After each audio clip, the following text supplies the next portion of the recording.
Quatrième jour de l'évacuation de la ZAD de Notre-Dame-des-Landes ce jeudi. Les accès à la zone ont été bloqués tôt dans la matinée après une nuit qualifiée de calme et des opérations de déblaiement ont été lancées.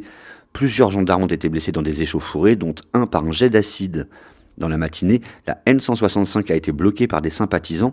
Des appels à manifester ont été lancés pour ce week-end, notamment à Nantes, avant un rassemblement sur la ZAD dimanche. Il pourrait finalement n'y avoir pas un, mais deux ascenseurs urbains à Brest, selon l'appel d'offres publié ce mercredi par la métropole. L'un relierait le château au port de commerce, l'autre les environs de la Carène au quartier de la Gare. Chacun des deux, comme celui-ci installé à Saint-Lô dans la Manche, coûterait entre 1 et 3 millions d'euros.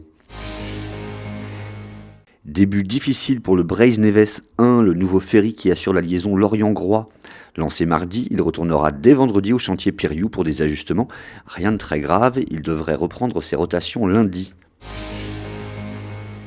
250 kg pour 3 mètres d'envergure, la pièce maîtresse du futur mémorial à l'effigie de Nomi Noé a été présentée cette semaine à Lanester.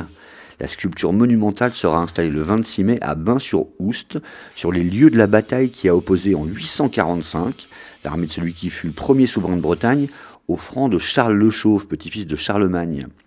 Coût de l'ensemble 80 000 euros, dont 20 000 de subvention de la région et 15 000 d'un don des frères Guillemot d'Ubisoft. Enfin, deux Bretons seront en lice pour la 71e Palme d'Or cette année au Festival de Cannes. Le Rennais Stéphane Brisé présente En guerre avec Vincent Lindon et le Carrésien Christophe Honoré Plaire, aimer et courir vite. Ils seront notamment en concurrence avec Jean-Luc Godard et Spike Lee, rien que ça.